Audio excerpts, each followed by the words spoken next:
It's your buddy Peace and Harmony with you here today. Zooming in on the topic of narcissistic supply and the discard cycle of the relationship.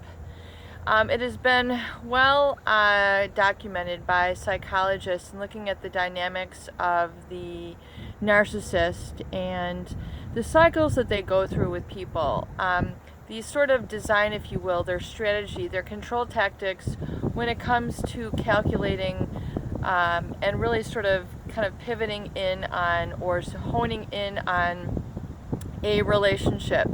The narcissist is essentially going to indulge in relationships in which they are deriving some sort of supply, ego gratification out of. And although, of course, it makes sense that we all have relationships that we enjoy, essentially we can factor in that the relationship is going to be a two-way reciprocity sort of relationship where there's a give and take, there's a connection, there's a respect, if you will, and there's not a feeling really that one is being taken advantage of. There's more an experience of balance in the relationship.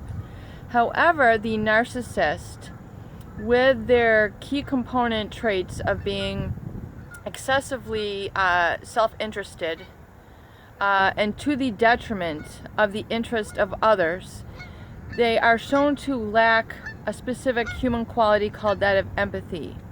So they really do not have a sense or an experience or an appreciation of the feelings, needs, wants, or interests of others. So this is really devoid in the perception and ability and communication dynamics of a narcissist person.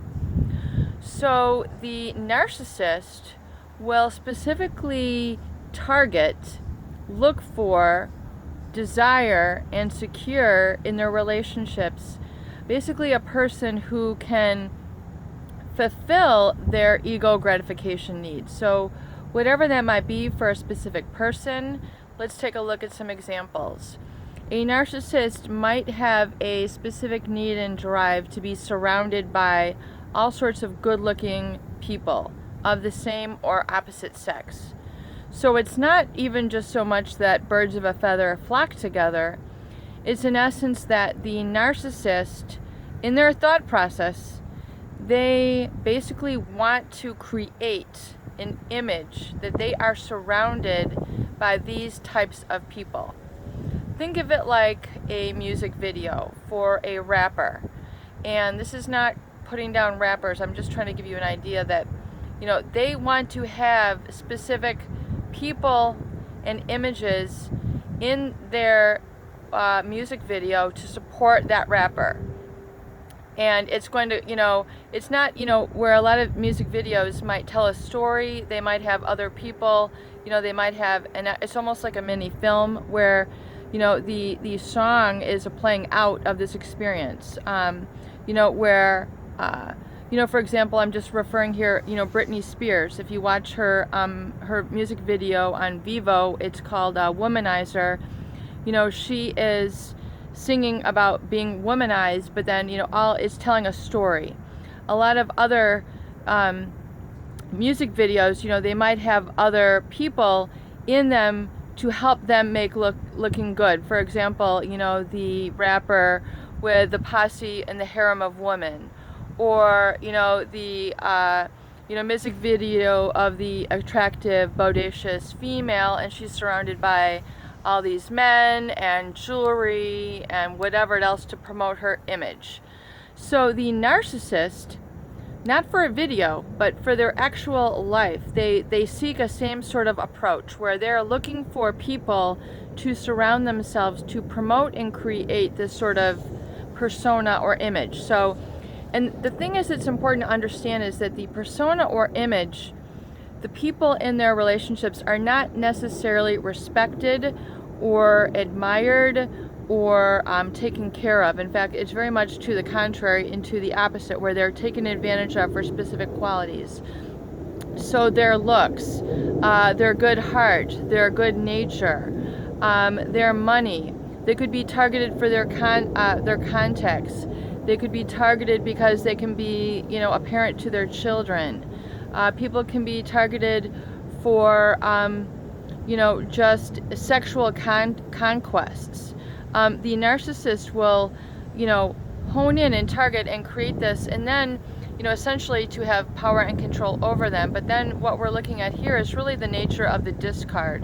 When they start to devalue, when they start to, basically, it's like the catch and release syndrome, where they have, basically, used up that supply and then are then discarding it, letting it go, either for a number of different reasons. One, they need more excitement, just like the alcoholic needs a stronger drink of alcohol, so they move into like, more like vodkas or like higher proof, drinks.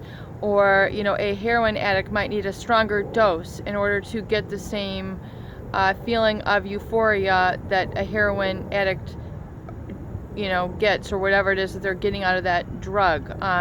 Cocaine, people will increase their level of cocaine to get whatever it is they're getting out of the cocaine.